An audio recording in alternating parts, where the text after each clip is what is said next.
Hello and welcome back to Buckle Up. I'm Harry King and this is a Mercedes Benz Citan, the smallest of the Mercedes vans. At the front, this is a traditional looking Mercedes Benz. They've attempted to put the corporate face on here, so you've got Mercedes Benz wraparound lights, got a big three-pointed star with a smaller three-pointed star above it, and actually quite a sporty looking lower area with a front splitter style bumper.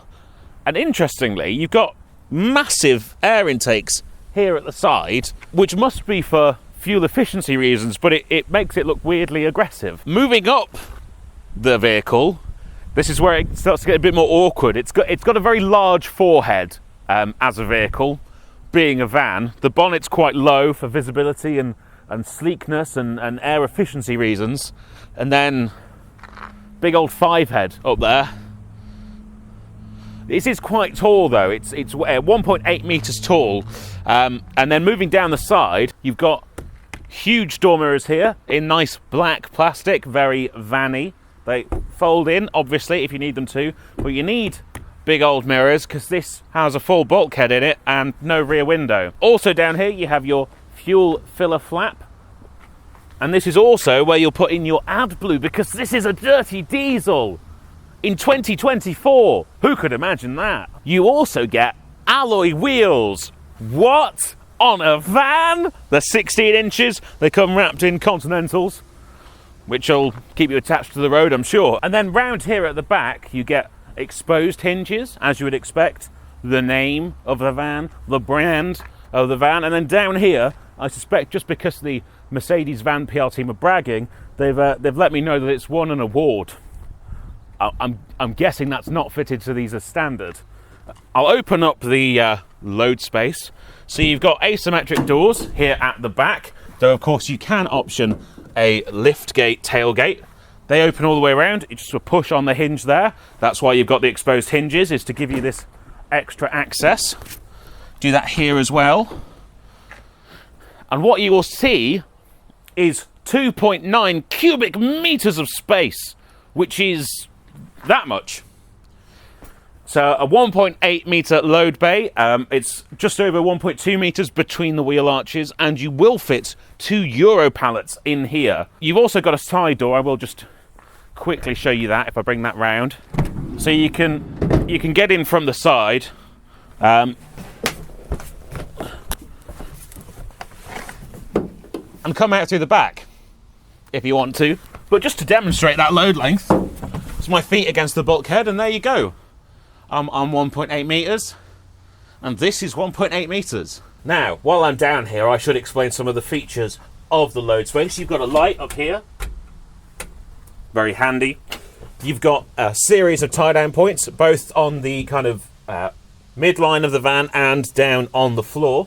This bulkhead is optional. You can get a folding one and a seat that will fold flat as well, which will give you over 3 meters of load space if you need it.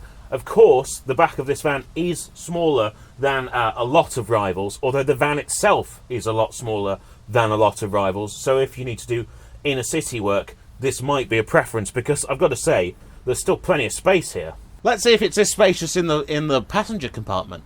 The cabin actually is really spacious.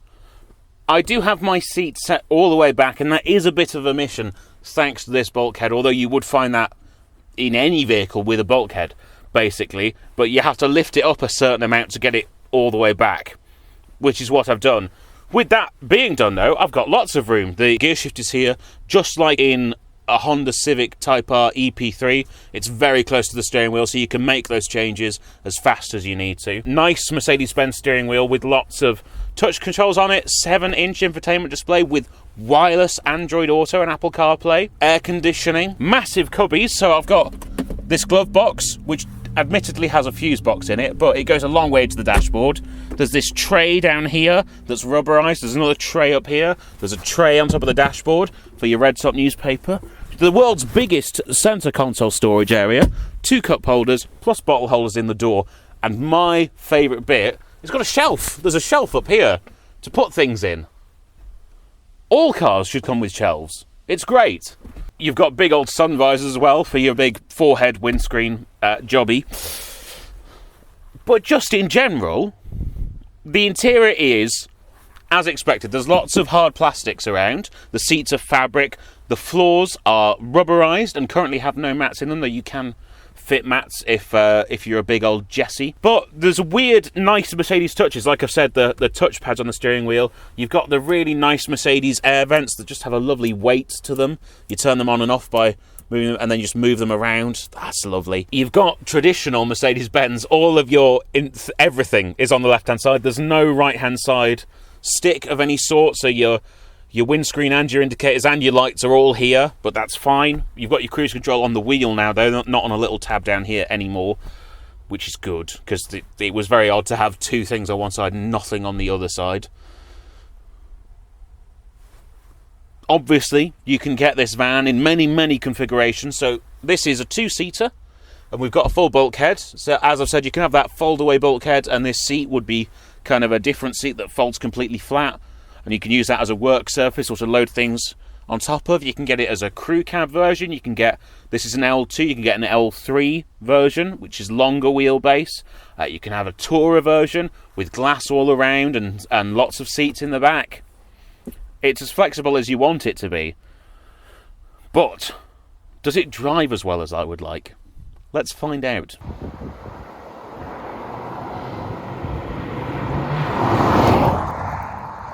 On the move, you will find that the Mercedes Benz Citan is surprisingly refined.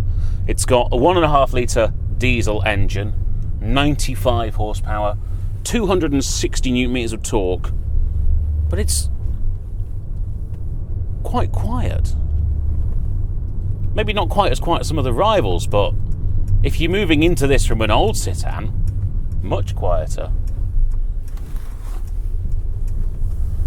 The steering is pleasantly heavy, I'm pleased to say. Many, many modern vehicles go too light on the steering. The gear change as well is decent. It's a 6-speed box, nice straight throw, no clunks or anything. It's a little bit wobbly in gear, but not bad. Now, here's a good thing. Obviously, you've got a full bulkhead in, so oblique junctions can be a bit of a pain, because obviously you lose the rear side windows. So there's a little bit more looking that you have to do. But it's minor, and also you're going to find that in any vehicle with a bulkhead. That's not specific to this. Seating position, I am probably a little bit higher than I would want to be, again, to get far enough away from the pedals. The seat does go nice and low in the vehicle, though, if you want to have a hunkered down seat position. It will also go higher than this if you want to be elevated. I do feel like I have a commanding view of the road with the seat in the position that it's in. And you've got adjustment on the steering wheel as well as the seat, so it's height and reach adjustable. I mean, this stuff might sound, if you're watching this as just a fan of Buckle Up and you're thinking, but Harry, that's just what happens on all small hatchbacks these days. Vans are a little bit behind. I like the engine though, it's pleasantly torquey. I'm in 4th gear now, accelerating up to 40 miles an hour, which is the speed limit on this road, before anyone cries foul that I'm going 40 on a normal road. And as well as being torquey enough, this gives really, really good fuel economy. So I've been averaging over 50 mpg while I've been driving it. On the motorway, you won't struggle to get over 60 mpg, which is great. So if you're running this for a business, it'll be very economical. It's a reliable unit. It's been in Renaults and Mercedes for sort of 10 years now. There's no massive complaints with it. In other markets, you can get this with a range of engines, so you can get a 75 horsepower one. I suspect that would feel rather lethargic, or a more powerful diesel as well, a 112. I don't understand the badging. This is badged as a 110, which means it has 95 horsepower. Riddle me that. But yeah, you can get a 112 diesel in other markets. You can also get a couple of petrol engines in other markets, and the sister vehicles to this van, so the Renault Kangoo and the Nissan Townstar, do offer petrol engines. This one just comes with the diesel or as an electric van, so I may drive that another time in a different video. handling, weirdly, it's very easy to drive this van on its limit. The chassis is very communicative. You can feel the grip and you can feel the edge of grip, and that's excellent in a track car. But you also have it here in the Mercedes Benz Citan, bizarrely. I think the steering weight helps with that, and it feels like quite direct steering. There's not a lot of play in it. It's good stuff. It's all good stuff, and it's very comfortable. It's a little bit jumpy at the back end with nothing in the load bed. The capacity of this van isn't huge, though. The normal ones will take about 700 kilos. It's worth noting that Mercedes-Benz give their figures minus the driver, so they just kind of minus 75 kilos off whatever their capacity is, and then give you that figure. So you might look at the capacity of this and think, well, that's a bit low compared to rivals, but it's because you have to add 75 to get the true capacity. So you can have up to an 800 kilo payload in this if you get the reinforced rear suspension, and then the lowest capacity will be around 300 kilos if you get the Tourer version. But obviously, when you have nothing in the back at all, there's no weight over the rear axle, so it can be a little rougher. That's quite common in any commercial vehicle. But even unladen, this one rides really remarkably well, and it's short wheelbase as well. Remember, this is only as long as sort of a normal Super Mini, so I'm just chuffed to bits with this van, to be honest. And there's no shakes or rattles in the cabin. Very, very refined, quiet engine. This is a very nice place. It's a very nice van. It's a very nice vehicle. If you'd got into a hatchback 10 years ago with these levels of refinement, it would have been top of class. So you've also got plenty of toys in here. You've got your cruise control. You've got your Android Auto, Apple CarPlay. There's no inbuilt sat-nav on this, but why would you want it when you've got wireless Android Auto that works so well? And you've got auto high beams, which is a surprisingly premium feature that I wasn't expecting, but that's nice. You just turn that on and it deals with dipping the high beams for you. And also on a motorway itself, with the 6th gear, it drops down in the revs. You've got plenty of power. It's nice and quiet. This just does everything very well. You'd be very pleased with this as a sort of city delivery van. You'd be very pleased with this if you had to go long distances in it. Yes, I know the load space is smaller than rivals, but the price is right. The comfort's right. If this suits your business, I'd thoroughly recommend this vehicle. Let's flesh that out though. Let's go and do a conclusion. So, the Mercedes Benz Citan.